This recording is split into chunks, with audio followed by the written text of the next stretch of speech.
Assalamualaikum warahmatullahi wabarakatuh. Nama saya Latifah dengan belakang NIM 361. Untuk memenuhi tugas ekonomi mikro Islam, di sini saya akan menjelaskan dua materi. Yang pertama yaitu pengaruh pajak penjualan terhadap produksi. Yang kedua yaitu pengaruh zakat perniagaan pada biaya produksi. Jadi yang pertama saya akan jelaskan yaitu pengaruh pajak penjualan terhadap produksi. Dapat kita ketahui bersama, pajak itu merupakan kontribusi wajib kepada negara yang dilakukan oleh orang pribadi maupun badan. Produksi sendiri merupakan kegiatan yang menghasilkan barang ataupun jasa. Jadi dalam Islam, produksi itu menghasilkan sesuatu yang halal. Semua proses produksi, mulai dari jenis bahan baku yang digunakan sampai dengan jenis produk yang dihasilkan baik barang maupun jasa. Pajak penjualan atau pajak pertambahan nilai atau biasa disebut PPN akan dikenakan atas penjualan barang ataupun jasa. Jadi pajak penjualan akan dikenakan ketika adanya kegiatan produksi yang menghasilkan barang sebesar 10% per unit produknya. Nah, setelah kita mengetahui dasarnya apa itu pajak, produksi itu bagaimana, kita akan mempelajari bersama pengaruh pajak terhadap produksi. Dapat kita lihat pada kurva di samping, meningkatnya biaya total rata-rata atau AC secara langsung akan meningkatkan biaya marginal atau MC. Nah, di mana biaya total rata-rata ini merupakan seluruh biaya yang dikeluarkan untuk proses produksi, sedangkan biaya marginal merupakan biaya tambahan dalam proses produksi. Nah, dapat kita lihat dari kurva di samping, setelah adanya beban pajak, harga tetap pada tingkat semula, jadi tidak berubah. Sebelum adanya pajak dan setelah adanya pajak, itu harganya tetap tidak berubah.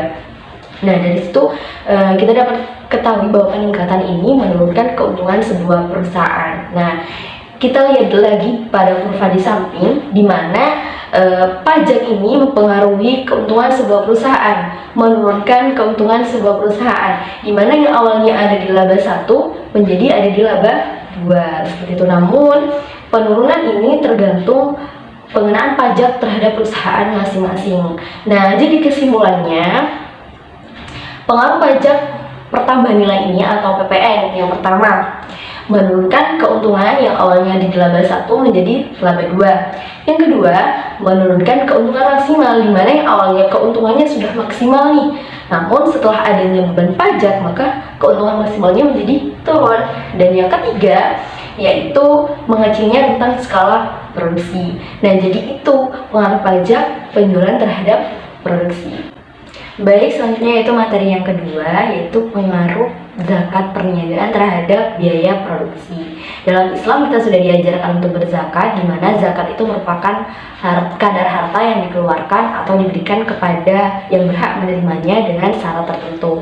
Di mana syarat zakat itu ada 5. Yang pertama yaitu Islam, yang kedua merdeka, yang ketiga milik sempurna. Maksudnya milik sempurna itu harta yang kita zakatkan itu sepenuhnya milik kita. Yang keempat sampai 1 nisab. Maksudnya di sini nisab itu merupakan batasan harta seseorang yang membuatnya wajib untuk membayar zakat. Nah, ketika harta seseorang sudah mencapai batas nisab, maka seorang tersebut wajib mengeluarkan zakat. Nah, begitu juga sebaliknya, jika harta seseorang tidak mencapai batas nisab, maka tidak diwajibkan untuk membayar zakat. Yang kelima dan yang terakhir yaitu sampai 1 tahun disimpan. Maksudnya ini harta yang kita sudah simpan selama 1 tahun itu dikeluarkan zakatnya.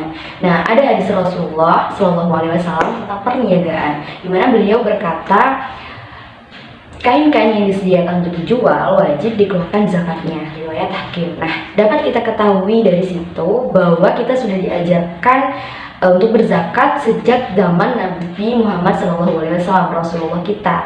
Nah, setelah kita mengetahui pengertian zakat, syarat zakat, dan hadis Rasulullah pun, selanjutnya kita akan mempelajari pengaruh zakat itu terhadap biaya produksi. Yang pertama, tidak mempengaruhi biaya total karena tidak mempengaruhi laba yang dihasilkan. Yang kedua, yaitu tidak mempengaruhi biaya marginal sehingga tidak mempengaruhi kurva penawaran. Yang ketiga, memaksimalkan laba serta memaksimalkan zakat. Dan yang keempat, kenapa zakat tidak menaikkan biaya? Karena zakat itu dikenakan atas penghasilan itu atau pendapatan itu. Jadi tidak akan berpengaruh terhadap pengurangan keuntungan. Selanjutnya, harta dari perniagaan atau perusahaan yang wajib dizakati, di mana harta yang dihasilkan dari perniagaan baik di bidang perdagangan, baik di bidang industri, baik di bidang jasa, dan sejenisnya, ketika sudah mencapai batas nisab, maka perlu dizakati. Nah, nisab dari hasil perniagaan ini dikiaskan dengan nisab emas sebesar 85 gram atau sebesar 2,5%. Nah, ketika sebuah perniagaan ini pada akhir tahun tutup buku dan memiliki modal serta keuntungan, maka perniagaan tersebut wajib untuk mengeluarkan zakat sebesar 2,5% dari seluruh hartanya. Nah, dari situ dapat kita simpulkan yang awal dengan materi awal yang saya sampaikan, di mana pajak akan berpengaruh terhadap laba, sedangkan zakat tidak berpengaruh terhadap laba. Jadi hanya sekian penjelasan dari saya. Jika ada kekurangan atau kesalahan, saya mohon maaf karena saya juga masih dalam proses pembelajaran. Terima kasih. Wassalamualaikum warahmatullahi wabarakatuh.